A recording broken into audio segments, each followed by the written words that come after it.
नमस्कार दोस्तों, peak PCS के इस वीडियो में आप लोगों का स्वागत है। उम्मीद करते हैं सब लोग बढ़िया होंगे। तो पर्यावरण और पारिस्थितिकी का जो अगला टॉपिक हमारा होगा, ये होगा अभयारण्य और जैव मंडल रिजर्व, है ना? तो स्टार्ट करते हैं और बात करते हैं पहले प्रश्न की। तो पहला प्रश्न क्या हो जाएगा कि उत्तराखंड राज्य के जिस राष्ट्रीय पार्क को 2016 में प्रोजेक्ट टाइगर परियोजना, है ना, टाइगर प्रोजेक्ट के अंतर्गत सम्मिलित किया गया था, कौन सा हो जाएगा? वो हो जाएगा राजाजी टाइगर रिजर्व, है ना। राजाजी राष्ट्रीय उद्यान, जो कि उत्तराखंड में स्थित है। कहाँ पे? उत्तराखंड में। फिर देख लेते हैं अगला प्रश्न। तो अगला प्रश्न है कि उत्तराखंड के जिस वन्य जीव विहार समूह की स्थिति का पश्चिम से पूर्व की ओर सही क्रम होगा, क्या होगा? तो सबसे पहले आएगा केदारनाथ, फिर नंदा देवी उत्तराखंड में, और फिर बिनसर, फिर अस्कोट आएगा, है ना। तो ये जो है क्रम होगा, कैसे? पश्चिम से पूर्व की ओर, है ना। अगला बात करें तो यहाँ पे राष्ट्रीय उद्यान मिलाने की बात की गई है कि कौन सा राष्ट्रीय उद्यान किस राज्य में है। तो हम लोग देख लेते हैं। बात करें इटानकी, तो इटानकी हो जाएगा नागालैंड। बेतला झारखंड हो जाएगा, है ना। सिरोही की बात करें तो सिरोही राष्ट्रीय उद्यान मणिपुर का हो जाएगा। और गुइंडी, क्या गुइंडी, तो गुइंडी तमिलनाडु का हो जाएगा। अगला बात करें एम स्ट्रिप्स, है ना। एम स्ट्रिप्स कभी कभी समाचारों में देखा गया है, तो ये किस लिए प्रयोग किया जाता है? तो ये हो जाएगा बाघ अभयारण्यों का रख रखाव, है ना। बाघ अभयारण्यों का रख रखाव तथा उन पर नज़र रखने के लिए एम स्ट्रिप्स का प्रयोग किया जाता है ना। अगला बात करें हाल ही में कुछ शेरों को गुजरात के उनके प्राकृतिक आवास से जिस एक स्थल पर स्थानांतरित किए जाने का प्रस्ताव है, तो कौन सा हो जाएगा? तो कुनो पालपुर वन्यजीव अभयारण्य, जो कि कहाँ पे है? मध्य प्रदेश में है ना। फिर अगला प्रश्न क्या हो जाएगा? पारिस्थितिक दृष्टिकोण से पूर्वी घाटों और पश्चिमी घाटों के मध्य अच्छा संपर्क होने के रूप में किसका महत्व सबसे अधिक है? तो हो जाएगा सत्यमंगलम बाघ अभयारण्य। किसका?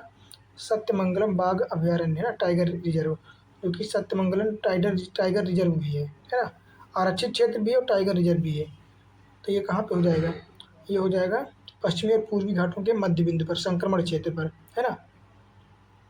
अगला प्रश्न क्या हो जाएगा कि झारखंड सरकार ने राज्य के विभिन्न वन्य जीव अभयारण्यों में वन्य जीव प्रबंधन योजना शुरू की है, कितने वर्षों के लिए? तो ये हो जाएगी 10 सालों के लिए। कितने? 10 सालों के लिए। अगली बात करें मडुआ अंडार, कौन सा? महुआ अंडार, है ना, महुआ अंडार अभयारण्य झारखंड के जिस जिले में स्थित है वो कौन सा हो जाएगा? तो लातेहार हो जाएगा। कौन सा? लातेहार। अगला बात करें अंतर्राष्ट्रीय टाइगर दिवस कब मनाया जाता है? तो ये हो जाएगा 29 जुलाई। कब? 29 जुलाई को। अगला बात करें भारत के अधिकांश वन्य जीव संरक्षित क्षेत्र घिरे हुए हैं, घने जंगलों से घिरे हुए हैं। कैसे? घने जंगलों से घिरे हुए हैं, है ना। अगला का क्वेश्चन है कि भारत में आज ऐसे कितने राष्ट्रीय उद्यान हैं जिन्हें देश के वन्य जीव प्राणियों की सुरक्षा के लिए बनाया गया है? तो जो है ये क्वेश्चन जब पूछा गया था तो उस समय जो है 103 आंसर हो जाएगा, हालांकि वर्तमान में बढ़ गए हैं। अगला बात करें सरकार की बाघ परियोजना, कौन सी? टाइगर प्रोजेक्ट, है ना। इसका उद्देश्य क्या था? तो भारतीय बाघ को समाप्त होने से बचाना इसका मुख्य उद्देश्य था, है ना। फिर अगले प्रश्न की बात करें तो क्या हो जाएगा कि भारतीय टाइगरों को बचाने के लिए प्रोजेक्ट टाइगर कब स्टार्ट किया गया था? तो 1973 में, है ना। यहाँ पे बाघ प्रोजेक्ट और शेर प्रोजेक्ट, लाइन प्रोजेक्ट, इन दोनों को 1973 में ही स्टार्ट किया गया था। बात करें शेर प्रोजेक्ट तो एक गिर राष्ट्रीय उद्यान गुजरात से स्टार्ट किया गया था। और टाइगर की बात करें तो ये कहाँ से स्टार्ट किया गया था? तो ये जम्मू, कहाँ से? और टाइगर प्रोजेक्ट कहाँ से स्टार्ट किया गया था? तो ये हो जाएगा शायद लद्दाख से, है ना। अगला देख लेते हैं क्या है। भारत का राष्ट्रीय जैविक उद्यान कहाँ पे स्थित है? तो ये हो जाएगा नई दिल्ली। कहाँ पे? नई दिल्ली, है ना। बात करें भारत में पहला स्थापित राष्ट्रीय उद्यान कहाँ पे हो जाएगा? तो जिम कॉर्बेट राष्ट्रीय उद्यान उत्तराखंड हो जाएगा। नहीं, कहाँ हो जाएगा? जम्मू कश्मीर। जिम कॉर्बेट उत्तराखंड में है शायद। हाँ, जिम कॉर्बेट उत्तराखंड का हो जाएगा, है ना। अगला बात करें तो राजीव गांधी नेशनल पार्क कहाँ पे स्थित है? तो ये कर्नाटका हो जाएगा। फिर बात करें पेरियार, पेरियार तो कहाँ पे हो जाएगा? पेरियार अभयारण्य का है, जंगली हाथियों के लिए प्रसिद्ध है। काहे के लिए? जंगली हाथी। अगला हो जाएगा बेतला राष्ट्रीय उद्यान, जिसकी स्थापना 1986 कब हुई थी? 1986। जो कि वर्तमान में तत्कालिक बिहार में है, और वर्तमान की बात करें तो झारखंड है ना, चूँकि झारखंड वो बिहार से ही अलग होकर बना है ना। तो पहले की बात करें तो जो है झारखंड में था, और वर्तमान नहीं, पहले बिहार में था, अब झारखंड में हो गया है ना। अगला बात करें, भारत में सबसे बड़ा बाघ आवास कहाँ पे है, तो आंध्र प्रदेश का श्रीशैलम टाइगर रिजर्व हो जाएगा। कौन सा? श्रीशैलम टाइगर रिजर्व, आंध्र प्रदेश, है ना। फिर बात करें एशियाटिक बब्बर शेर का निवास स्थान कहाँ पे है, तो ये गिरवन हो जाएगा। कहाँ पे? गुजरात में, है ना। फिर यहाँ पे कुछ जैव मंडल आरक्षित क्षेत्र दिए हैं और उनका क्षेत्रफल दिया है, तो ये याद करने से कोई मतलब नहीं है। हाँ, ये ईयर याद करना चाहो तो कर सकते हो, अगर चाहो तो, क्योंकि इतना गहन क्वेश्चन पूछा नहीं जाता है जनरली, है ना। तो देख लेते हैं कौन कौन से जैव मंडल आरक्षित क्षेत्र हैं। हालांकि 18 है वर्तमान में, है ना। तो कौन कौन से देख लेते हैं। एक तो अचानक मार अमरकंटक हो जाएगा। कौन? अचानक मार अमरकंटक, जो कि छत्तीसगढ़ और मध्य प्रदेश, कहाँ पे? मध्य प्रदेश और छत्तीसगढ़ की सीमा पर स्थित है ना। बात करें अगस्त मलाई, तो अगस्त मलाई कहाँ हो जाएगा। और बात करें दिहांग दिबांग, तो ये कहाँ हो जाएगा, ये हो जाएगा अरुणाचल प्रदेश, है ना। अगस्त मलाई की बात करें तो तमिलनाडु और कहाँ पे हो जाएगा, केरला में हो जाएगा। कहाँ पे? तमिलनाडु और केरल में हो जाएगा अगस्त मलाई। और बात करें दिहांग दिबांग तो अरुणाचल प्रदेश हो जाएगा। बात करें डिब्रू सैखोवा, तो ये कहाँ हो जाएगा, ये असम हो जाएगा। कहाँ? असम। बात करें ग्रेट निकोबार, तो ये अंडमान निकोबार द्वीप समूह में हो जाएगा, है ना। बात करें मन्नार की खाड़ी, तो मन्नार की खाड़ी तमिलनाडु हो जाएगा। कंचनजंगा कहाँ हो जाएगा, ये हो जाएगा सिक्किम में। कहाँ पे? सिक्किम में। बात करें मानस, तो मानस कहाँ पे हो जाएगा, तो ये भी असम में हो जाएगा, है ना। नंदा देवी की बात करें तो ये उत्तराखंड हो जाएगा। और नीलगिरी कहाँ पे हो जाएगा, ये कहाँ हो जाएगा, केरल प्लस कर्नाटक, है ना, और प्लस तमिलनाडु की सीमा पर। कहाँ पे? तमिलनाडु, तीनों की सीमा स्पर्श होती है। नौकरेक की बात करें तो ये हो जाएगा मेघालय, है ना। और बात करें पंचमढ़ी, तो पंचमढ़ी हो जाएगा मध्य प्रदेश। और सिमलीपाल कहाँ हो जाएगा, तो ये उड़ीसा हो जाएगा। कहाँ पे? ओडिशा। बात करें सुंदरबन, तो सुंदरबन हो जाएगा पश्चिम बंगाल। कहाँ पे? वेस्ट बंगाल। कच्छ की बात करें तो ये हो जाएगा गुजरात, है ना। बात करें शीत रेगिस्तान, शीत रेगिस्तान कहाँ हो जाएगा, ये लद्दाख हो जाएगा। कहाँ पे? लद्दाख हो जाएगा। अगला बात करें शेषाचलम पहाड़ियाँ, है ना, तो शेषाचलम पहाड़ियाँ कहाँ हो जाएंगी, तो ये हो जाएंगी आंध्र प्रदेश। बात करें पन्ना, तो पन्ना टाइगर रिजर्व और पन्ना जो है जयमंडल आरक्षित क्षेत्र कहाँ पे हो जाएगा, ये हो जाएगा मध्य प्रदेश में, है ना। फिर बात करें, इन्हें यूनेस्को के MAB मैन एंड बायोस्फीयर, है ना, प्रोजेक्ट में जो है शामिल किया गया है। तो कौन कौन से हो जाएंगे, वो जिन पे स्टार लगा है ना, तो ये, जैसे कि ये हो जाएगा, ये, है ना, और ये चारों हो जाएंगे, और फिर ये दोनों हो जाएंगे, और ये दोनों, है ना।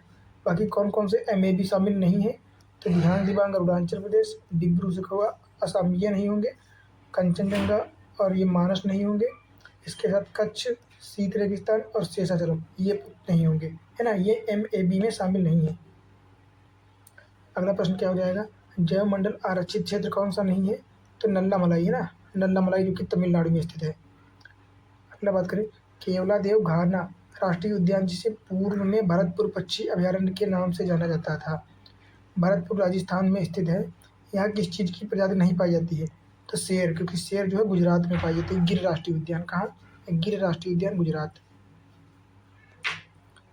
अगला बात करें, फिर यहाँ पे मिलान दिया गया है, क्या है, जीव मंडल आरक्षित परिरक्षण क्षेत्र, परिरक्षण क्षेत्र कहाँ पे स्थित है, क्या है, तो ये आनुवंशिक भिन्नता के लिए जो है स्थापित किया गया है। फिर अगला मिलान की बात करें तो नोकरेक मेघालय में हो जाएगा, है ना, मानस असम में हो जाएगा, दिहांग दिबांग अरुणाचल प्रदेश, अगस्त्यमलाई केरल और तमिलनाडु हो जाएगा, तो नंदा देवी उत्तराखंड, कंचनजंगा सिक्किम हो जाएगा, और शीत मरुस्थल कहाँ हो जाएगा, ये हिमाचल प्रदेश होगा। और थोड़ा सा ध्यान रखना, मैंने शायद गलती से ऊपर लद्दाख बोल दिया था, तो ये लद्दाख नहीं होगा। शीत मरुस्थल कोल्ड डेजर्ट कहाँ हो जाएगा, ये हिमाचल प्रदेश हो जाएगा, है ना, ये, है ना, मैंने क्या बोल दिया, लद्दाख, तो ये हिमाचल प्रदेश हो जाएगा। अगला देख लेते हैं क्या हो जाएगा।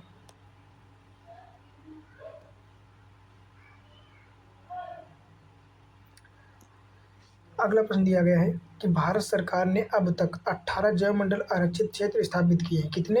18 जैवमंडल आरक्षित क्षेत्र, है ना, जिनमें यूनेस्को ने जैवमंडल आरक्षित क्षेत्रों के विश्व संजाल, कौन सा विश्व संजाल में सम्मिलित किया है। कितना?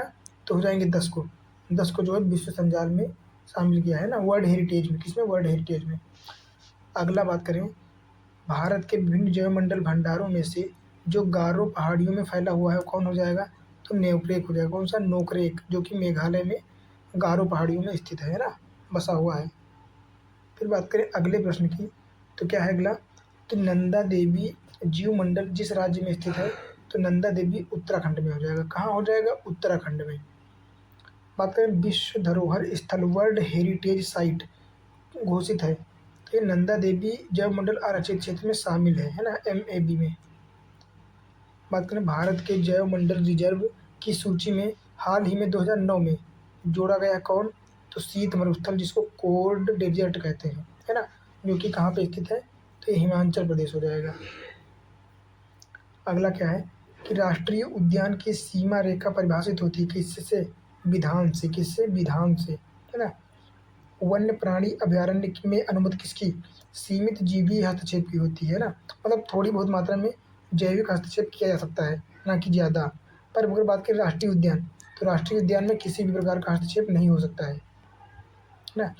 जिस वर्ग के आरक्षित क्षेत्रों में स्थानीय लोगों को जीव भार एकत्रित करने और उसके उपयोग की अनुमति नहीं होती है, तो कौन सा हो जाएगा?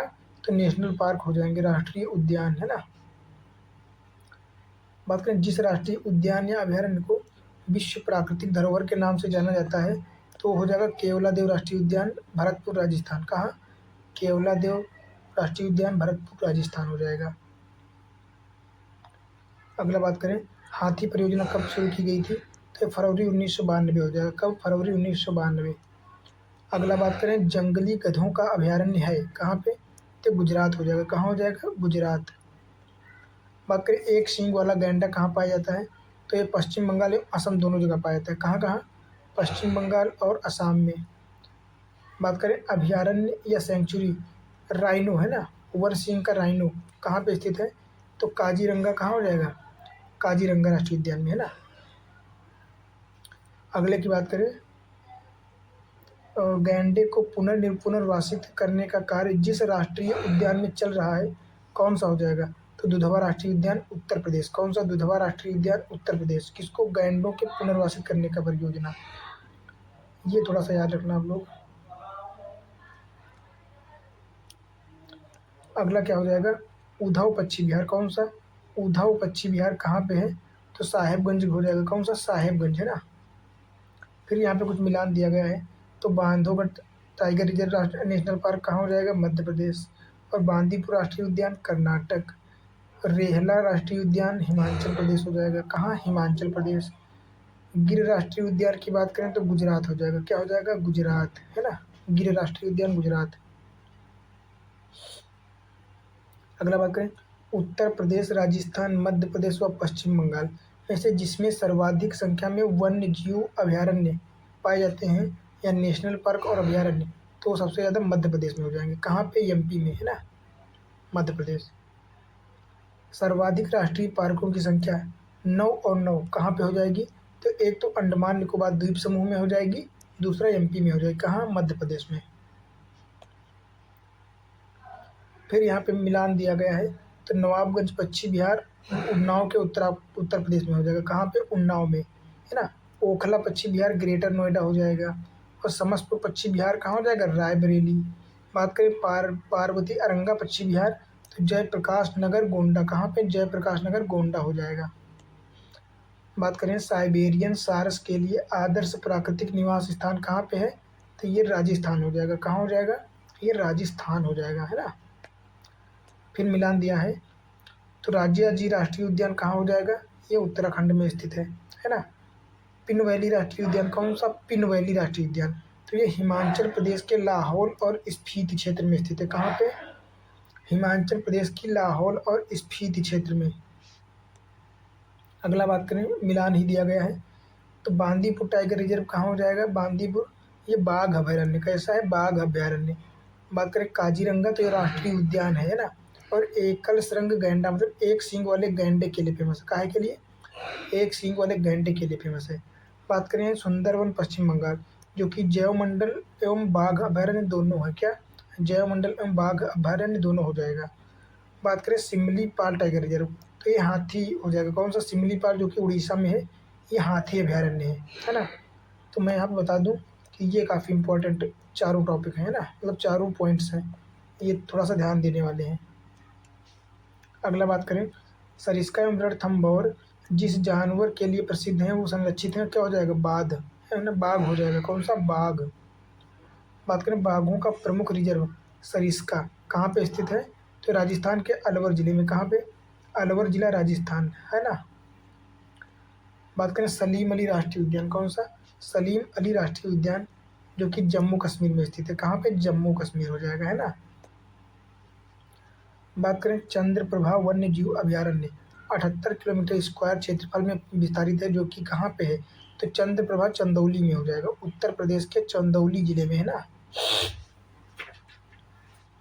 फिर बात करें अगले प्रश्न की, तो करेरा वन्य जीव अभयारण्य, कौन सा? करेरा, ये जो है 202 वर्ग किलोमीटर में फैला हुआ है, और ये कहाँ पे हो जाएगा? तो शिवपुरी जिला मध्य प्रदेश। कहाँ पे?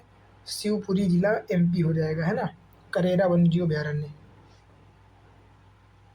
अगले की बात करें तो 160 किलोमीटर स्क्वायर क्षेत्र में फैला हुआ जयसमंद वन्य जीव अभयारण्य, कौन सा? जयसमंद, तो ये उदयपुर के राजस्थान में हो जाएगा है ना, उदयपुर जिला राजस्थान। बात करें नाहरगढ़ वन्य जीव अभयारण्य, कौन सा? नाहरगढ़ वन्य जीव अभयारण्य एक लघु अभयारण्य है, जो कहाँ पे स्थित है? तो ये 12 जिला राजस्थान। कहाँ पे? 12 जिले राजस्थान में स्थित है। फिर बात करें यहाँ पे टाइगर रिजर्व दिए गए हैं है ना, प्रोजेक्ट टाइगर वाले राष्ट्रीय उद्यान दिए गए हैं। ऐसे मतलब राष्ट्रीय उद्यान जो टाइगर रिजर्व के अंतर्गत आते हैं है ना, मतलब वहाँ पे मान लो ये क्षेत्र है, तो ऐसे क्षेत्र जो टाइगर रिजर्व भी हैं और नेशनल पार्क भी है ना, ये दोनों विशेषताएं। तो कौन कौन सा हो जाएगा? एक तो जिम कार्बेट हो जाएगा, जो कि कहाँ पे हो जाएगा? तो ये उत्तराखंड में स्थित है। कहाँ पे? उत्तराखंड। और बांदीपुर कर्नाटक हो जाएगा है ना, बांदीपुर टाइगर रिजर्व या बांदीपुर राष्ट्रीय उद्यान दोनों कर्नाटक में हो जाएंगे। अगला बात करें तो मानस असम में हो जाएगा। पलामू की बात करें तो ये झारखंड में हो जाएगा। कहाँ पे? झारखंड में। रणथंभौर की बात करें तो ये राजस्थान में हो जाएगा। कहाँ पे? राजस्थान। सिमलीपाल जो कि उड़ीसा में हो जाएगा। कहाँ पे हो जाएगा? तो सिमलीपाल उड़ीसा हो जाएगा। बात करें सुंदरवन, तो सुंदरवन कहाँ? पश्चिम बंगाल। कहाँ पे? पश्चिम बंगाल हो जाएगा। अगला बात करें कान्हा, तो कान्हा राष्ट्रीय उद्यान या टाइगर रिजर्व एमपी में हो जाएगा। कहाँ पे? मध्य प्रदेश में है ना। बात करें मेलघाट, तो मेलघाट महाराष्ट्र में हो जाएगा। कहाँ पे? महाराष्ट्र में। बात करें पेरियार, तो पेरियार केरला में हो जाएगा। कहाँ पे? केरल में। बात करें सरिस्का, तो सरिस्का राजस्थान में हो जाएगा। सरिस्का, रणथंभौर और केवलादेव ये तीनों राजस्थान में है ना। बात करें नामदफा राष्ट्रीय उद्यान, तो ये अरुणाचल प्रदेश में हो जाएगा। कहाँ हो जाएगा? अरुणाचल प्रदेश। अगला बात करें नागार्जुन सागर श्रीशैलम, जो कि सबसे बड़ा राष्ट्रीय उद्यान और टाइगर रिजर्व है, तो ये आंध्र प्रदेश हो जाएगा। कहाँ पे? आंध्र प्रदेश में है ना। अगले की बात करें अगर, तो अगला हो जाएगा अमराबाद, तो अमराबाद जो है राष्ट्रीय उद्यान है टाइगर रिजर्व तेलंगाना में हो जाएगा। कहाँ पे? तेलंगाना। इंद्रावती की बात करें तो ये छत्तीसगढ़ हो जाएगा। कहाँ हो जाएगा? छत्तीसगढ़ है ना। अगला बात करें बुक्सा टाइगर रिजर्व या राष्ट्रीय उद्यान, तो बुक्सा पश्चिम बंगाल में हो जाएगा। कहाँ हो जाएगा? पश्चिम बंगाल में है ना। बात करें दुधवा या कतरनिया घाट, इसको दुधवा कहते हैं या कतरनिया घाट, तो ये उत्तर प्रदेश में हो जाएगा है ना। उत्तर प्रदेश का एकमात्र राष्ट्रीय उद्यान दुधवा हो जाएगा। बात करें कालागाड़ और मुंडनथुराई है ना, इसको कलक्कड़ मुंडनथुराई भी कहते हैं। क्या कहते हैं? कालागाड़ या कलक्कड़ मुंडनथुराई, तो ये हो जाएगा तमिलनाडु। कहाँ पे? तमिलनाडु है ना। अगला बात करें वाल्मीकि, तो वाल्मीकि जो हो जाएगा ये टाइगर रिजर्व या राष्ट्रीय उद्यान ये बिहार में हो जाएगा। कहाँ पे? बिहार में। अगला बात करें पेंच, जो कि मध्य प्रदेश में स्थित है। बांधवगढ़ टाइगर रिजर्व मध्य प्रदेश हो जाएगा। पन्ना टाइगर रिजर्व ये भी मध्य प्रदेश में हो जाएगा। तो पेंच, बांधवगढ़ और पन्ना ये तीनों कहाँ टाइगर रिजर्व या राष्ट्रीय उद्यान हो जाएंगे? तो ये मध्य प्रदेश में हो जाएंगे। अगला बात करें डंपा या दंपा, तो दंपा मिजोरम हो जाएगा। और ताडोबा अंधेरी ये महाराष्ट्र में हो जाएगा। कहाँ हो जाएगा? महाराष्ट्र में। बात करें भद्रा, तो भद्रा जो है ये कर्नाटक में हो जाएगा। कहाँ हो जाएगा? कर्नाटक में। बात करें नामेरी राष्ट्रीय उद्यान, तो नामेरी राष्ट्रीय उद्यान असम हो जाएगा। कहाँ हो जाएगा? असम। पेंच मध्य प्रदेश महाराष्ट्र हो जाएगा। ये मध्य प्रदेश में भी आता है पेंच, है ना। तो पेंच मध्य प्रदेश और महाराष्ट्र दोनों में पाया जाता है। बात करें बोरी सतपुड़ा, तो सतपुड़ा कहाँ हो जाएगा? जाहिर सी बात मध्य प्रदेश हो जाएगा, है ना। अगले की बात करें पक्के, तो पक्के टाइगर रिजर्व ये हो जाएगा अरुणाचल प्रदेश। कहाँ? अरुणाचल प्रदेश। बात करें अन्नामलाई, तो तमिलनाडु हो जाएगा, है ना। अन्नामलाई पहाड़ी भी है तो तमिलनाडु हो जाएगा। बात करें उदंती और सीता नदी टाइगर रिजर्व या राष्ट्रीय उद्यान, तो ये छत्तीसगढ़ हो जाएगा। कहाँ हो जाएगा? छत्तीसगढ़, है ना। अगला बात करें सतकोसिया, तो सतकोसिया उड़ीसा में हो जाएगा। कहाँ हो जाएगा? उड़ीसा। फिर अगले बात करें तो हो जाएगा काजीरंगा। काजीरंगा जो कि कहाँ हो जाएगा? काजीरंगा असम में हो जाएगा। अचानक मार अमरकंटक की बात करें तो ये छत्तीसगढ़ हो जाएगा, है ना।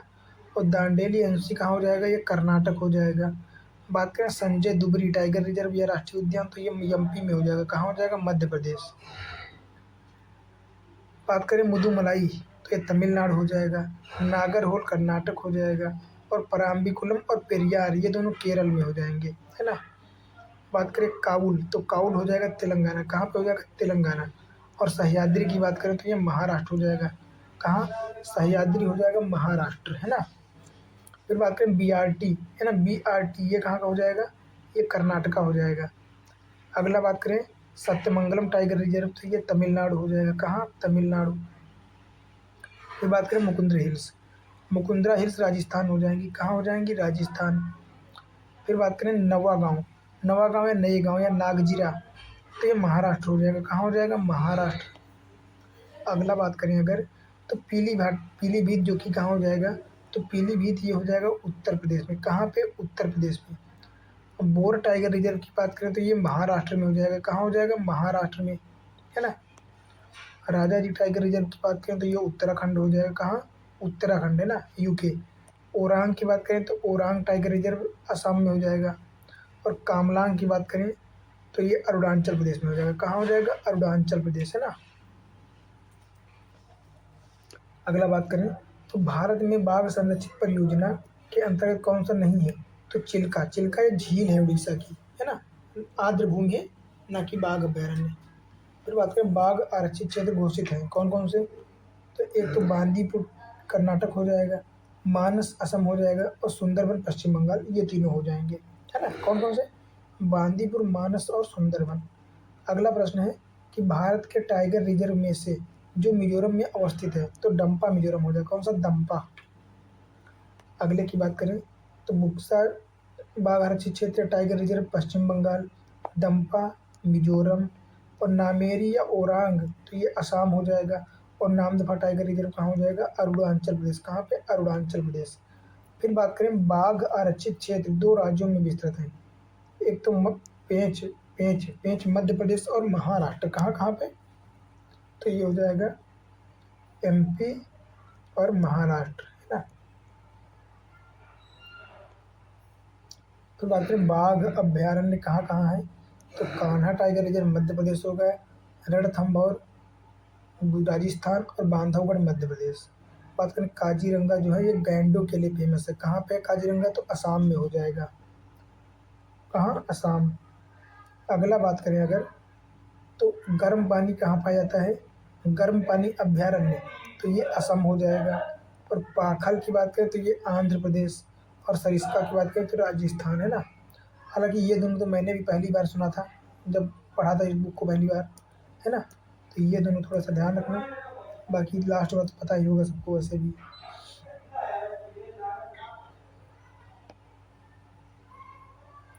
फिर बात करें असम में मानस अभ्यारण्य जाना जाता है काहे के लिए? तो ये बाघों के लिए। काहे के लिए? बाघों के लिए। अगला बात करें तो कान्हा राष्ट्रीय उद्यान कहाँ हो जाएगा? मंडला जिला मध्य प्रदेश। कहाँ? मंडला जिला मध्य प्रदेश। बांधवगढ़ राष्ट्रीय उद्यान तो शहडोल मध्य प्रदेश हो जाएगा। कहाँ हो जाएगा? शहडोल मध्य प्रदेश। बात करें माधव राष्ट्रीय उद्यान तो शिवपुरी एमपी हो जाएगा। कहाँ? शिवपुरी एमपी मध्य प्रदेश। और इंद्रावती राष्ट्रीय उद्यान की बात करें तो बस्तर जिला छत्तीसगढ़। कहाँ? छत्तीसगढ़ के बस्तर जिले में पाया जाता है। अगला बात करें गिर राष्ट्रीय उद्यान तो कहाँ से हो जाएगा? ये गुजरात से हो जाएगा। और भरतपुर पक्षी अभयारण्य तो भरतपुर राजस्थान से हो जाएगा। बांधवगढ़ राष्ट्रीय उद्यान मध्य प्रदेश से हो जाएगा। और काजीरंगा राष्ट्रीय उद्यान कहाँ से हो जाएगा? असम से। कहाँ से? असम से। फिर बात करें दाचीगम वन्यजीव अभयारण्य कहाँ से हो जाएगा? तो ये जम्मू कश्मीर से हो जाएगा। कहाँ से हो जाएगा? जम्मू कश्मीर से। बात करें केवलादेव घाना पक्षी अभयारण्य, तो ये राजस्थान से हो जाएगा। कान्हा राष्ट्रीय उद्यान एमपी हो जाएगा।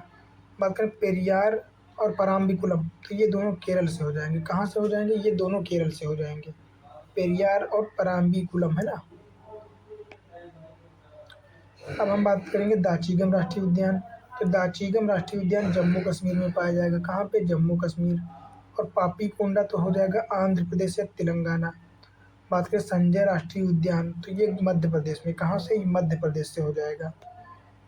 फिर यहाँ पे स्थापना वर्ष पूछा गया है। तो जिम कॉर्बेट की बात करें तो सबसे पहले स्थापित किया गया था, है ना। जिम कॉर्बेट उत्तराखंड 1936 हो जाएगा। कान्हा की बात करें तो ये मध्य प्रदेश में हो जाएगा 1955। काजीरंगा राष्ट्रीय उद्यान असम हो जाएगा जो कि 1974। साइलेंट वैली केरला हो जाएगा 1980, है ना। अगर आप बात करें तो बस्तर क्षेत्र में अवस्थित है कौन? तो इंद्रावती राष्ट्रीय उद्यान, है ना। इंद्रावती राष्ट्रीय उद्यान कहाँ है? तो छत्तीसगढ़ के बस्तर जिले में स्थित है। अगला बात करें मध्य प्रदेश के शहडोल मंडल में उमरिया, कौन सा? उमरिया जिले में स्थित है। कौन स्थित है? तो बांधवगढ़ राष्ट्रीय उद्यान हो जाएगा। कौन हो जाएगा? बांधवगढ़ राष्ट्रीय उद्यान। बात करें दांडेली अभयारण्य स्थित है कहाँ पे? तो कर्नाटका हो जाएगा। कहाँ पे? कर्नाटक राज्य में। अगला बात करें तो उत्तराखंड के 3 जिलों देहरादून, हरिद्वार और पौड़ी गढ़वाल, कहाँ कहाँ? हरिद्वार, देहरादून, पौड़ी गढ़वाल, इसमें कौन सा फैला है? तो ये हो जाएगा राजाजी राष्ट्रीय उद्यान। ये तीनों जिलों तक जो है अपनी स्पर्श सीमा रेखा फैलाए हुए है, मतलब काफ़ी बड़े क्षेत्रफल में है ना। अगले की बात करें तो अंशी राष्ट्रीय उद्यान, कौन सा? अंशी राष्ट्रीय उद्यान, तो ये कहाँ हो जाएगा? ये कर्नाटक हो जाएगा। कहाँ? कर्नाटक। फिर बात करें बेतला राष्ट्रीय उद्यान, तो ये हो जाएगा झारखंड। और इंद्रावती राष्ट्रीय उद्यान की बात करें तो छत्तीसगढ़ हो जाएगा। और गुगामल की बात करें तो महाराष्ट्र हो जाएगा। कौन सा? गुगामल राष्ट्रीय उद्यान महाराष्ट्र हो जाएगा। फिर बात करें काजीरंगा राष्ट्रीय उद्यान, कौन सा? काजीरंगा राष्ट्रीय उद्यान, तो ये गैंडा गैंडा के लिए फेमस है जो कि असम में हो जाएगा। गिर राष्ट्रीय उद्यान काहे के लिए फेमस है? तो गिर शेर के लिए, है ना। ये हो जाएगा गुजरात। गुजरात। काजीरंगा असम। और बात करें सुंदरवन, तो सुंदरवन बाघ के लिए फेमस है जो कि कहाँ पे है? तो ये हो जाएगा पश्चिम बंगाल। बात करें पेरियार राष्ट्रीय उद्यान, तो ये हाथी के लिए फेमस, काहे के लिए? हाथी के लिए। और ये कहाँ हो जाएगा? ये केरल हो जाएगा, है ना। अगला बात करें पेरियार राष्ट्रीय उद्यान, हाथी हाथी एवं बाघ के लिए जो कि केरल में हो जाएगा। राजाजी राष्ट्रीय उद्यान उत्तराखंड जो कि हाथी के लिए हो जाएगा। फिर मानस राष्ट्रीय उद्यान हाथी के लिए फेमस है, कहाँ? असम हो जाएगा। अगला दुधवा राष्ट्रीय उद्यान टाइगर के लिए फेमस है जो कि कहाँ पे है? तो ये हो जाएगा यूपी, है ना। अगला बात करें केवलादेव राष्ट्रीय उद्यान भरतपुर राजस्थान में स्थित है। कहाँ पे? तो ये भरतपुर राजस्थान हो जाएगा। अगला बात करें महान हिमालयी राष्ट्रीय उद्यान हिमाचल प्रदेश के कुल्लू क्षेत्र में, राजाजी राष्ट्रीय उद्यान उत्तराखंड के देहरादून में, और हरिद्वार और पौड़ी गढ़वाल में जो है केवलादेव राष्ट्रीय उद्यान की बात करें तो राजस्थान में। ये पूछा कि कौन सा कहाँ पे हो जाएगा? तो जो है महान हिमालय राष्ट्रीय उद्यान की बात करें तो ये कहाँ पे हो जाएगा? ये जो हो जाएगा राष्ट्रीय उद्यान हिमाचल प्रदेश के कुल्लू घाटी में हो जाएगा, है ना। अगला बात करें राजा जी, तो ये उत्तराखंड के देहरादून में हो जाएगा, है ना। और देहरादून के साथ हरिद्वार और पौड़ी गढ़वाल में फेमस फैला हुआ है। अगले की बात करें केवला देव, तो ये राजस्थान के भरतपुर जिले में स्थित है। कहाँ पे? भरतपुर जिला राजस्थान, है ना। फिर बात करें वन विहार राष्ट्रीय उद्यान कहाँ कहाँ विस्तारित है? तो वन विहार राष्ट्रीय उद्यान जो है मध्य प्रदेश हो जाएगा और भोपाल जिले में स्थित। कहाँ पे? मध्य प्रदेश के भोपाल जिले में अवस्थित है। अगले की बात करें येलो स्टोन, कौन सा? येलो स्टोन नेशनल पार्क, तो ये जो है सबसे बड़ा पार्क है जो कि यूएसए में पाया जाता है। कहाँ पे? तो संयुक्त राज्य अमेरिका हो जाएगा। बात करें सागरीय राष्ट्रीय उद्यान, तो मन्नार की खाड़ी में हो जाएगा जो कि तमिलनाडु के पास स्थित है। बात करें यूनेस्को ने जुलाई 2016 में भारत के जिस राष्ट्रीय उद्यान को विश्व धरोहर स्थल में शामिल किया था, तो कौन सा हो जाएगा? तो कंचनजंगा या खांग चेंग जोगा, जो कि कहाँ स्थित है राष्ट्रीय उद्यान? ये हो जाएगा कंचनजंगा, सिक्किम में।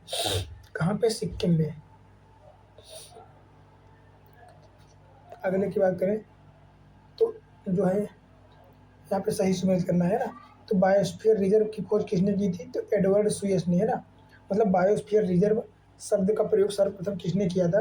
तो हो जाएगा एडवर्ड सुयस ने। और इकोसिस्टम की बात करें तो एपी डी कांडोल। कौन? AP D कांडोल। इकोलॉजी की बात करें तो एजी टांसले हो जाएंगे। और जैव विविधता की बात करें तो रेमंड एफ दासमैन। कौन हो जाएगा? Raymond F Dasmann. तो मैं कहूँगा ये सारे आप लोग थोड़ा सा ध्यान दे लेना, है ना, क्योंकि ये तो ज़रूर रिपीट किए जा सकते हैं, ऐसी चीज़ें हैं ये, है ना। अगला हम बात करेंगे कि जिम कॉर्बेट तथा राजाजी राष्ट्रीय उद्यान में जो है वन्य जीव प्रबंधन हेतु जिस पैमाने के हवाई छायाचित्र, कौन सा?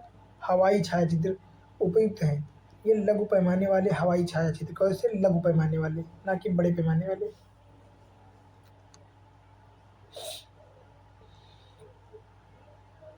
अब हम बात करेंगे, एक नेशनल पार्क इसलिए अनूठा है कि वह एक प्लवमान या फ्लोटिंग वनस्पति से युक्त अनूप स्वयंप है ना, और जो समृद्ध जैव विविधता को जो है बढ़ावा देता है। तो कौन सा हो जाएगा? काबुल लामजाओ, जो कि कहाँ पे है? मणिपुर में है ना। काबुल लामजाओ राष्ट्रीय उद्यान कहाँ पे हो जाएगा? तो मणिपुर में हो जाएगा, है ना। यहाँ पे एक होता है मणि संगाई, जिसको क्या कहते हैं? मणिपुर थामिल संगाई, यहाँ पे जानवर रहता है ना। बात करें चमकीले नीले धब्बों के साथ मखमली काले पंखों वाली ब्लू मॉर्मॉन, क्या? ब्लू मॉर्मॉन तितली को सर्वप्रथम किस राज्य में देखा गया था? तो ब्लू मॉर्मॉन महाराष्ट्र हो जाएगा। क्या हो जाएगा? महाराष्ट्र में, है ना। इसको क्या किया था? राज्य तितली घोषित किया था। क्या? राज्य तितली घोषित किया था। बात करें सदर्न बर्डविंग, क्या? साउथर्न या सदर्न बर्डविंग भारत की सबसे बड़ी तितली है, जिसे राज्य तितली किसने घोषित किया? तो कर्नाटक। महाराष्ट्र की राज्य तितली हो जाएगी ब्लू मार्मॉन, और कर्नाटक की राज्य तितली हो जाएगी सदर्न बर्डविंग, है ना। ये दोनों भी काफ़ी महत्वपूर्ण हो जाएंगे। फिर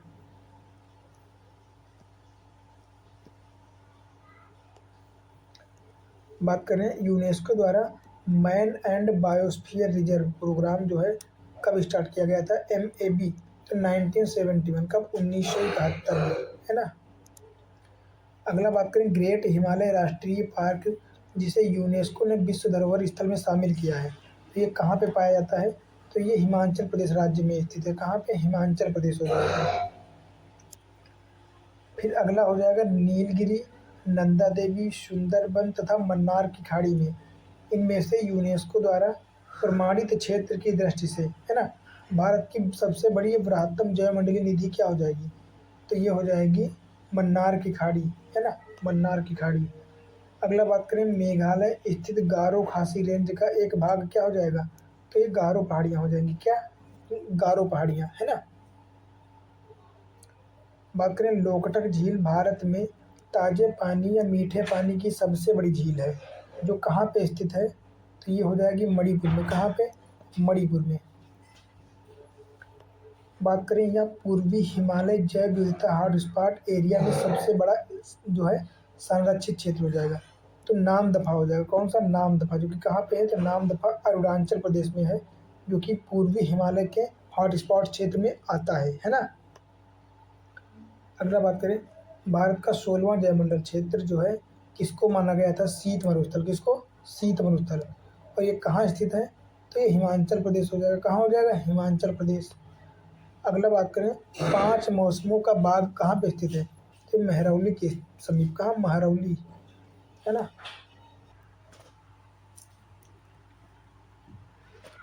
तो अगला प्रश्न क्या हो जाएगा कि भारत में एशियाई, है ना, एशियाई टेन की सर्वाधिक संख्या है। आज केवल लगभग 20,000 से 25,000 तक, है ना, एक से सदाबहार वनों, शुष्क कटीले वनों, अनूप क्षेत्रों और घास के मैदानों में फैले हुए अपने प्राकृतिक आवासों में है। क्या? बात करें तथापि उनके प्रमुख आवास कैसे हैं, नम पढ़ पाती हैं, कैसे नम पढ़ पाती। और भारत में एक्स की संख्या जो है, किसकी, एक्स की, उत्तर पश्चिम भारत से लेकर जहाँ वे उत्तराखंड के देहरादून और नैनीताल तथा उत्तर प्रदेश के बिजनौर जिलों के वन विभागों में पाए जाते हैं, कर्नाटक और केरल राज्यों के पश्चिमी घाट और तमिलनाडु तक में फैले हुए हैं, है ना। अगला क्या हो जाएगा, केंद्रीय भारत में उनकी संख्या दक्षिणी भारत और उड़ीसा में बटी हुई है। पूर्व में उत्तरी बंगाल, असम और कुछ अन्य राज्यों में दिखाई देते हैं। तो एक्स का मतलब क्या है, तो ये बात की जा रही है हाथियों के बारे में, किसके, हाथियों के बारे में, है ना। फिर अगले प्रश्न की बात करें तो क्या है कि समस्त विश्व में बाघों की आकलित संख्या कितनी है, 3000 से 4000, है ना। और भारत में बाघों की संख्या कितनी है, 2226। इसका कहने का मतलब ये है कि 80% प्लस, है ना, 80% प्लस बाघों की संख्या जो है ये भारत में है। कहाँ पे, केवल भारत में। अगला बात करें, जिस राष्ट्रीय उद्यान ने वन्य जीव प्रबंधन के लिए ड्रोन या मानव रहित हवाई वाहन का उपयोग करना प्रारंभ कर दिया है, कौन सा हो जाएगा, तो ये हो जाएगा बांदीपुर टाइगर रिजर्व। कौन सा, बांदीपुर टाइगर रिजर्व, है ना। अगला बात करें गिर शेरों क्या, गिर के शेरों को रखे जाने हेतु जिस राष्ट्रीय पार्क या अभ्यारण्य का चयन किया गया है, तो ये कहाँ पे हो जाएगा, ये पालपुर कुनो हो जाएगा। कहाँ, पालपुर कुनो, है ना। कुनो कहाँ पे है, कुनो राष्ट्रीय उद्यान मध्य प्रदेश में स्थित है। अगला बात करें, पालपुर नामक स्थल पर अवस्थित कुनो वन्यजीव अभयारण्य का एशियाई शेरों के पुनर्प्रवेश स्थल के रूप में चयन किया गया है, तो ये हो जाएगा श्योपुर मध्य प्रदेश में। कहाँ पे, श्योपुर मध्य प्रदेश जिले में। फिर मिलान है, क्या मिलान है कि भितरकनिका उड़ीसा, है ना, ये क्या है, ये लवण जल मगर पाए जाते हैं यहाँ पे। कहाँ पे, एक तो भितरकनिका उड़ीसा में, है ना। फिर बात करें मरुस्थलीय राष्ट्रीय उद्यान राजस्थान में, तो यहाँ पे भारतीय सारंग हो जाएगा, मतलब महान भारतीय सारंग यहाँ पे पाया जाता है। कहाँ पे, मरुस्थलीय राष्ट्रीय क्षेत्र जैसे राजस्थान है ना, मरुस्थल राष्ट्रीय उद्यान जो कि राजस्थान में है। अगला बात करें, पूर्वोत्तर भारत के राज्यों में विशेषतः असम में क्या पाए जाते हैं, तो ये हुला गिब्बन हो जाएगा। क्या, हुला गिब्बन। अगला हो जाएगा ग्रेट इंडियन बस्टर्ड, है ना, कि अपने प्राकृतिक आवास में पाए जाने की सबसे अधिक संभावना कहाँ पे होगी, तो ये पश्चिमी घाट में पाए जाएंगे। कहाँ पे, पश्चिमी घाट, है ना।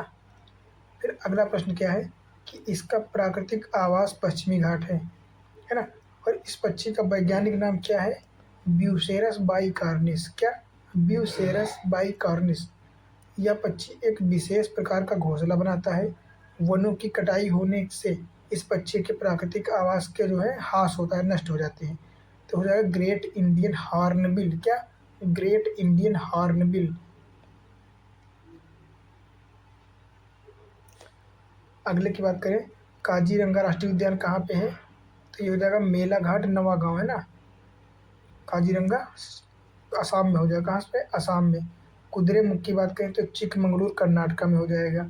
और साइलेंट वैली सात घाटी पाल घाट दर्रे के पास केरल में हो जाएगा। बात करें पेंच घाटी तो ये नागपुर महाराष्ट्र में हो जाएगा। कहाँ पे, नागपुर महाराष्ट्र। फिर भारत का प्रथम तितली उद्यान बन्नेरघट्टा कहाँ पे हो जाएगा, तो ये बेंगलोर कर्नाटका हो जाएगा। कहाँ, बंगलुरु कर्नाटका। अगला बात करें अस्कोट वन्य जीव सेंचुरी जिस जनपद में स्थित है वह जनपद पिथौरागढ़ उत्तराखंड हो जाएगा। कहाँ हो जाएगा, पिथौरागढ़ उत्तराखंड।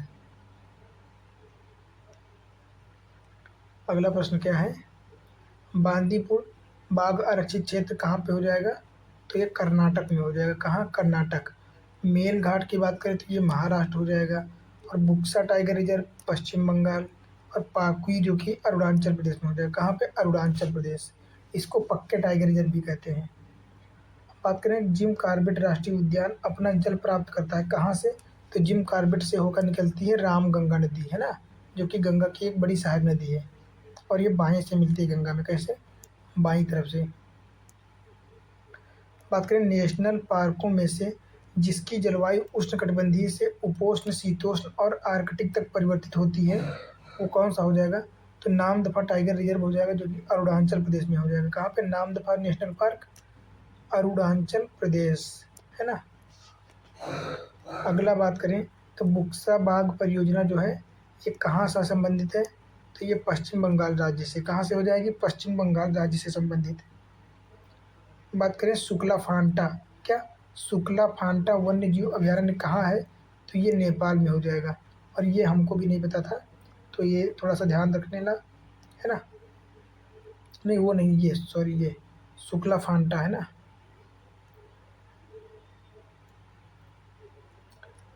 फिर बात करें अगले की, तो दंपा टाइगर रिजर्व कहाँ पे हो जाएगा, ये मिजोरम में हो जाएगा, और गुमटी ये त्रिपुरा में हो जाएगा। त्रिपुरा से गुमटी नाम की एक नदी भी निकलती है जो ब्रह्मपुत्र की सहायक नदी है ना।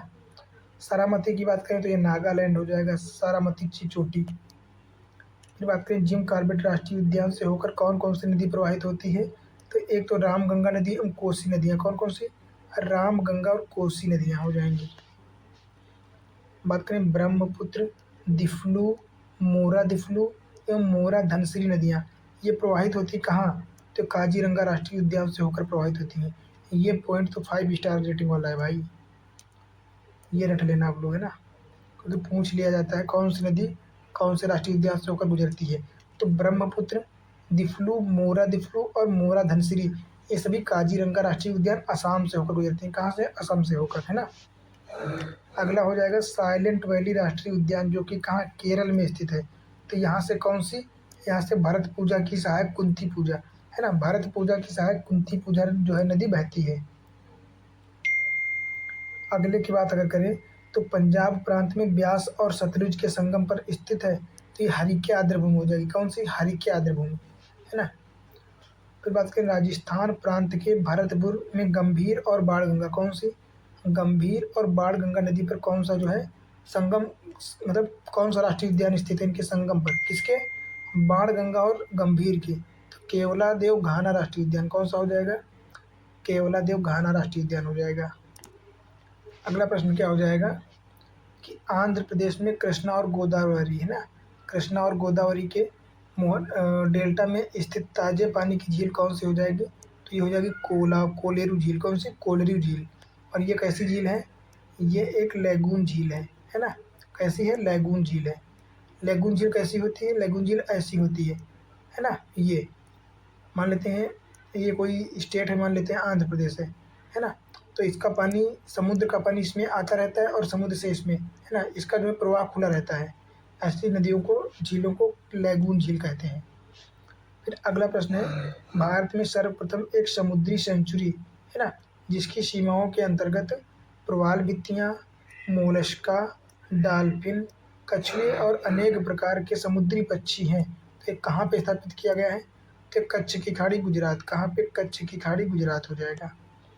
अगला हो जाएगा नीलगिरी की मेघ बकरियाँ, कौन सी, मेघ बकरियाँ कहाँ पाई जाती हैं, तो इराविकुलम राष्ट्रीय उद्यान, कहाँ पे, इराविकुलम राष्ट्रीय उद्यान, है ना, तमिलनाडु हो जाएगा।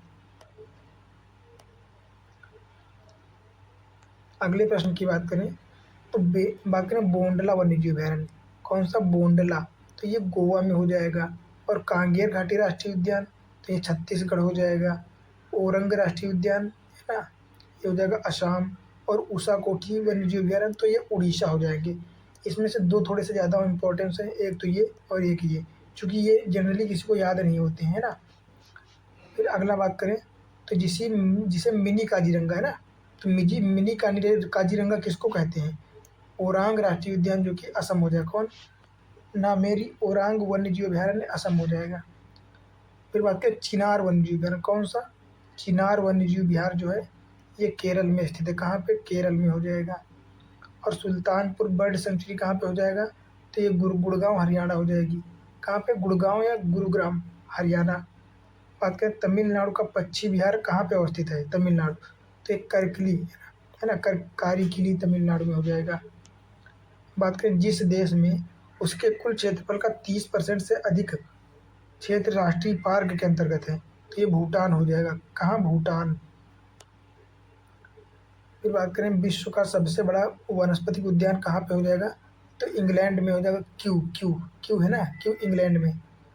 अगला बात करें बुंदाला जीवमंडल आरक्षित क्षेत्र जो कि हाल ही में यूनेस्को के MAB में शामिल किया गया है है ना। ये कहाँ से संबंधित है, तो श्रीलंका का हो जाएगा। कहाँ का हो जाएगा, श्रीलंका से, है ना। तो अब हम लोग जो है बात करेंगे वैकल्पिक ऊर्जा टॉपिक की। किसकी, वैकल्पिक ऊर्जा, है ना। तो देख लेते हैं इसको। तो पहला प्रश्न क्या हो जाएगा कि सबके लिए सतत ऊर्जा दशक, ये पहल जो है कब बनाई गई थी, तो संयुक्त राष्ट्र के द्वारा जो है, किसके द्वारा, संयुक्त राष्ट्र संघ की ओर से 2014 से 2024 के को माना गया था ऊर्जा का दशक, है ना, सतत ऊर्जा का दशक, वो भी सबके लिए। अगला क्या हो जाएगा, अंतर्राष्ट्रीय सौर गठबंधन का प्रथम शिखर सम्मेलन कहाँ हुआ था, तो ये हो जाएगा नई दिल्ली, है ना। बात करें इसकी स्थापना, तो इसकी स्थापना 2015 में हुई थी, है ना। इसके हेडक्वार्टर की बात करें, तो हेडक्वार्टर हो जाएगा गुरुग्राम हरियाणा। कहाँ, गुरुग्राम हरियाणा। इसके बात करें बनाने, तो ब्राज़ील और इंडिया, ब्राज़ील नहीं फ्रांस, है ना, इंडिया प्लस फ्रांस, इन दोनों ने जो है मिलकर इसकी व्यवस्था करी थी, है ना, स्टार्टिंग। अगली बात करें, तो 100% सौर ऊर्जा पर चलने वाला भारत का पहला केंद्र शासित प्रदेश कौन सा हो जाएगा, तो ये हो जाएगा दीव। कौन सा, दीव। ये रट लेना आप लोग, है ना, कि 100% सौर ऊर्जा पर चलने वाला राज्य या केंद्र शासित प्रदेश, तो दीव हो जाएगा। कभी कभी समाचारों में दिखाई पड़ने वाली घरेलू अंश आवश्यकता, क्या, डोमेस्टिक कंटेंट रिक्वायरमेंट, है ना, पद का संबंध किससे किया जाता है, तो सौर शक्ति उत्पादन के विकास से। किससे, सौर शक्ति उत्पादन के विकास से। अगला बात करें, तो शैवाल आधारित जैव ईंधन उत्पादन को स्थापित करने और इंजीनियरी करने हेतु निर्माण पूरा होने तक जरूरत होती है किसकी, तो उच्च स्तरीय विशेषज्ञ की। किसकी, उच्च स्तरीय विशेषज्ञ प्रौद्योगिकी की आवश्यकता होती है। तो जाहिर सी बात है, सोचे शैवाल से जैव ईंधन तक प्राप्त किया जा सकता है ना वर्तमान में। और ये यूपीएससी में पूछा भी गया है। कहाँ पे, यूपीएससी में। फिर अगला क्वेश्चन क्या हो जाएगा, ऊर्जा का एक नवीकरणीय स्रोत क्या हो जाएगा, सौर ऊर्जा, है ना, जाहिर सी बात है। सौर ऊर्जा हो जाएगा, भूतापीय ऊर्जा हो जाएगा, है ना, ये सब नवीकरणीय स्रोत हैं। बात करें सौर, पवन, ज्वारीय, पनबिजली, ये सारे कैसे हैं, ये सब नवीकरणीय ऊर्जा स्रोत हैं, है ना। कभी न समाप्त होने वाले तथा प्रदूषण रहित सौर ऊर्जा हो जाएगा, जो कि नवीकरणीय ऊर्जा स्रोत है ना। वैकल्पिक ऊर्जा का सबसे बड़ा संग्रह कौन सा हो जाएगा, संग्राहकार, तो सौर ऊर्जा ही तो हो जाएगा। बात करें सौर ऊर्जा प्राप्त होती कहाँ से प्राप्त होती है, ये तो सबसे घटिया सवाल है ना। अगला बात करें, जैविक मात्रा में सर्वाधिक उपयोग की जाती है सौर ऊर्जा का प्रयोग किया जाता है। सूर्य के प्रकाश को सौर ऊर्जा में परिवर्तित करने के लिए किसका प्रयोग किया जाता है, तो फोटोवोल्टाइक सेल, है ना, फोटोवोल्टाइक सेल, जिसको क्या कहते हैं, सौर सेल। जैसे सोलर पैनल हो गए, क्या हम लोग सौर ऊर्जा की प्लेट लगाते हैं ना, सोलर प्लेट, सोलर पैनल, है ना। फिर अगला क्या हो जाएगा, पेट्रोलियम उत्पाद, वन उत्पाद और नाभिकीय विखंडन तथा सौर ऊर्जा सेल, सौर सेल में जो है सर्वोत्तम पर्यावरण अनुकूल क्या हो जाएगा, तो ये सौर सेल हो जाएगा। क्या हो जाएगा, सोलर पैनल, है ना। बात करें यूरेनियम की, तो यूरेनियम एक जीवाश्मिक ईंधन नहीं है ना, ये परमाणु ईंधन है। बात करें पौधे के वे उत्पाद जो कि हजारों वर्षों से पृथ्वी के नीचे दबे पड़े हैं, या पौधे के जीवाश्म जिनका उपयोग हम ईंधन के रूप में कर रहे हैं, क्या कहलाते हैं, तो जीवाश्मिक ईंधन कहलाते हैं। क्या, जीवाश्म ईंधन। नाभिकीय ऊर्जा उत्पादन हेतु कच्चे माल के रूप में प्रयुक्त किया जाता है, तो यूरेनियम हो जाएगा, है ना, यूरेनियम 235 या 238। बात करें परमाणुओं के संयोजन अथवा विखंडन की प्रक्रिया से उत्पन्न ऊर्जा को नाभिकीय ऊर्जा कहते हैं। क्या कहते हैं, नाभिकीय ऊर्जा, है ना। बात करें न्यूनतम पर्यावरणीय प्रदूषण किसमें होता है, तो हो जाएगा हाइड्रोजन में, है ना, हाइड्रोजन में। बात करें हाइड्रोजन के महत्व को देखते हुए भारत में 2003 में गठित किया गया था, क्या गठित किया गया था, राष्ट्रीय हाइड्रोजन बोर्ड। क्या, राष्ट्रीय हाइड्रोजन बोर्ड। इसकी स्थापना कब की गई थी, तो 2003 में। बात करें वैज्ञानिकों के अनुसार भविष्य का ईंधन क्या हो जाएगा, तो हाइड्रोजन होगा। ऊर्जा संकट से क्या तात्पर्य है, कोयला तथा पेट्रोल जैसे जीवाश्म ईंधन के समाप्त होने का खतरा ही क्या हो जाएगा, ऊर्जा संकट कहलाता है। कोयला, खनिज तेल एवं गैस, जल विद्युत तथा परमाणु ऊर्जा में सबसे अधिक धारणीय क्या हो जाएगा, ऊर्जा में से भारत में धारणीय विकास के दृष्टिकोण से विद्युत उत्पादन का सबसे अच्छा स्रोत क्या हो जाएगा, तो ये हो जाएगा जल विद्युत, क्योंकि ये नवीकरणीय और बिना प्रदूषण किए जो है अच्छी ऊर्जा उत्पन्न करती है ना, ये प्रदूषण मुक्त होती है। बात करें सौर शक्ति, जैव पुंज शक्ति, लघु जल विद्युत शक्ति तथा अपशिष्ट से अर्जित ऊर्जा में से भारत में जो नवीकरणीय ऊर्जा स्रोत सर्वाधिक संभाव्य हो जाएगा, क्या हो जाएगा, तो सौर शक्ति हो जाएगी, जाहिर सी बात है ना। फिर बात करें जैव ईंधन के संबंध में कौन सा कथन सत्य है, तो जैव ईंधन पारिस्थितिक अनुकूल होते हैं, ठीक है। जैव ईंधन ऊर्जा संकट के समाधान में योगदान दे सकते हैं, बिल्कुल सही बात है। जैव ईंधन मक्का से भी बनाया जा सकता है, बिल्कुल सही बात है ना। बायोडीजल की बात करें तो ये जेट्रोफा की फसल से प्राप्त होता है, कहाँ से, जेट्रोफा की फसल से। एथेनॉल एक प्रसिद्ध एल्कोहल है, इसे एथिल एल्कोहल भी कहते हैं, क्या, एथिल एल्कोहल, और इसका प्रयोग कहाँ किया जाता है, तो हरित ईंधन के रूप में प्रयोग किया जाता है, कैसा, हरित ईंधन, है ना। बात करें पाइन, करंज, फर्न, इनसे भी किण्वीकरण कर एथेनॉल प्राप्त किया जाता है, इसे शामिल करते हैं हरित ईंधन स्रोत में, कहाँ पे, हरित ईंधन स्रोत में। बात करें जिसकी खेती एथेनॉल के लिए की जाती है वह क्या हो जाएगा, ये मक्का हो जाएगा, है ना। हालांकि मक्का के साथ गन्ना भी हो जाएगा, गन्ना या, है ना, ऐसे और भी फसलें। बात करें जैट्रोफा, है ना, क्या, जैट्रोफा और पोंगामिया, सूरजमुखी, इनकी खेती बायोडीजल प्राप्त करने के लिए की जाती है ना, बायोडीजल प्राप्त किया जाता है।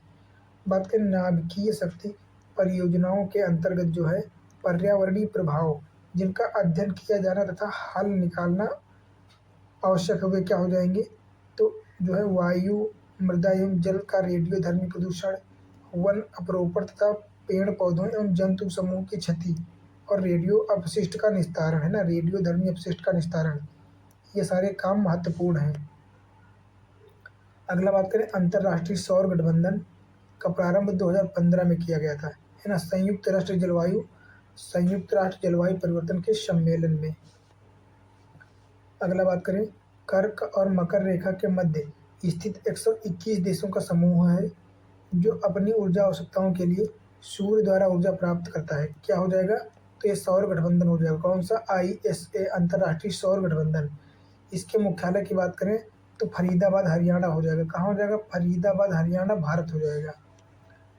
बात करें ऊष्मा रासायनिक परिवर्तन द्वारा ठोस बायोमास का दहन योग्य गैस मिश्रण में रूपांतरण क्या कहलाता है, इसको कहते हैं बायोमास गैसीकरण, क्या, बायोमास गैसीकरण। बात करें जीव भार गैसीकरण को भारत में ऊर्जा संकट के सस्टेनेबल हलों में से एक समझा जाता है, इस संदर्भ में कौन सा सही है कथन, देख लेते हैं। एक तो नारियल आवरण, मूंगफली का छिलका, धान की भूसी का उपयोग जीव भार गैसीकरण के लिए किया जाता है ना, तो ये पूरा ऑप्शन सही हो जाएगा।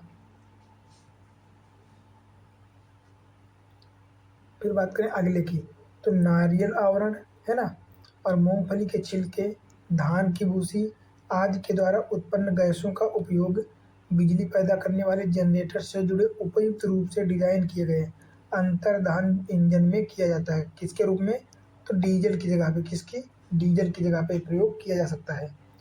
अगला बात करें बायोमास में अप्रत्यक्ष रूप से क्या पाई जाती है, बायोमास में अप्रत्यक्ष रूप से सौर ऊर्जा पाई जाती है, कैसी, सौर। बात करें फ्यूल सेल जिसमें हाइड्रोजन से समृद्ध ईंधन और ऑक्सीजन का उपयोग विद्युत पैदा करने के लिए किया जाता है, किससे संबंधित हो जाएगा, तो यह शुद्ध हाइड्रोजन का उपयोग ईंधन के रूप में होता है, तो फ्यूल सेल उप उत्पाद, क्या, बाई प्रोडक्ट के रूप में ऊष्मा एवं जल का उत्सर्जन होता है, क्या निकलता है लास्ट में, ऊष्मा और जल, है ना। अगला बात करें फ्यूल सेल में एक रासायनिक अभिक्रिया के माध्यम से उत्पादन होता है, क्या, फ्यूल सेल में एक रासायनिक अभिक्रिया के माध्यम से उत्पादन होता है, किसका, विद्युत का, ना कि दहन के द्वारा। बात करें फ्यूल सेल से विद्युत उत्पादित होती है दिष्ट धारा, मतलब डायरेक्ट करंट के माध्यम से, कैसे, डायरेक्ट करंट द्वारा के रूप में। अगला बात करें प्रश्न क्या हो जाएगा कि कोयला आधारित तापीय बिजली घर अम्ल वर्षा में अंशदायी होते हैं, तो जाहिर सी बात होते हैं।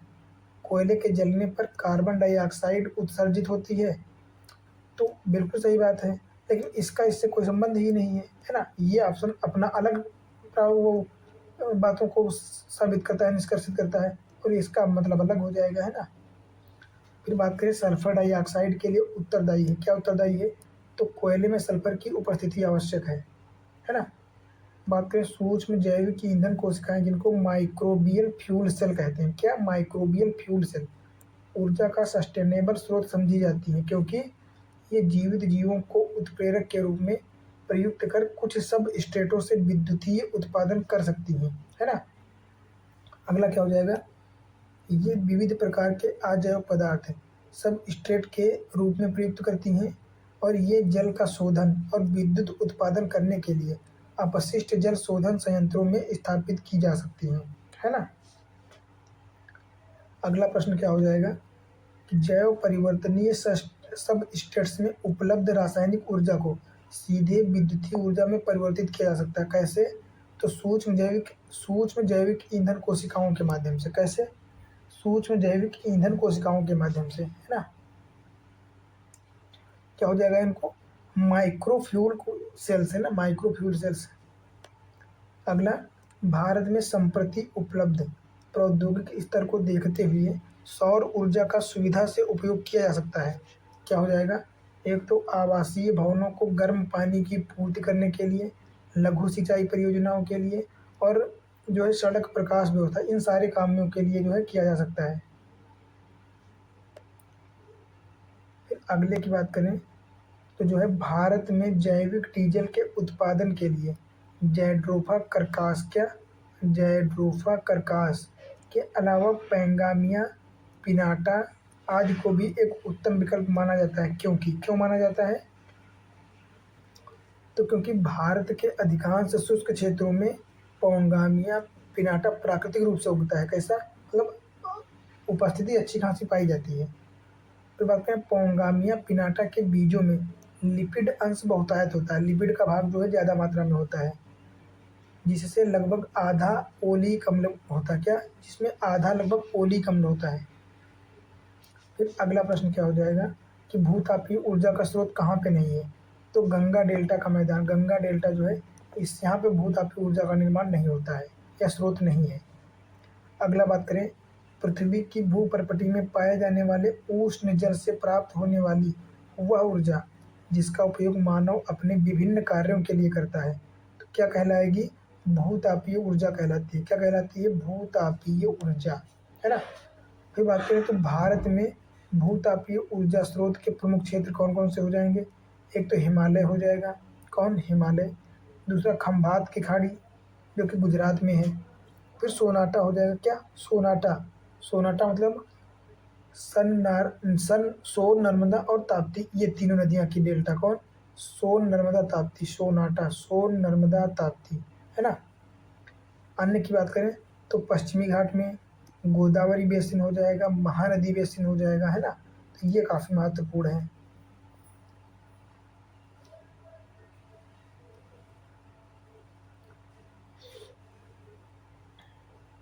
अगले प्रश्न की बात करें तो क्या है कि खनिज जो होते हैं ये समाप्त होने योग्य होते हैं। कैसे?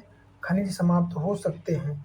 सौर ऊर्जा की बात करें तो ये असमाप्त होने वाला यौगिक है, मतलब ये कभी जो है समाप्त नहीं होगा, है ना? अगला क्या है? बायोगैस। तो बायोगैस जो है मेथेन तथा कार्बन डाइऑक्साइड बायोगैस में पाई जाती है। कौन कौन सी? CH4 और CO2, है ना? ये दोनों बायोगैस संयंत्र में पाई जाती हैं।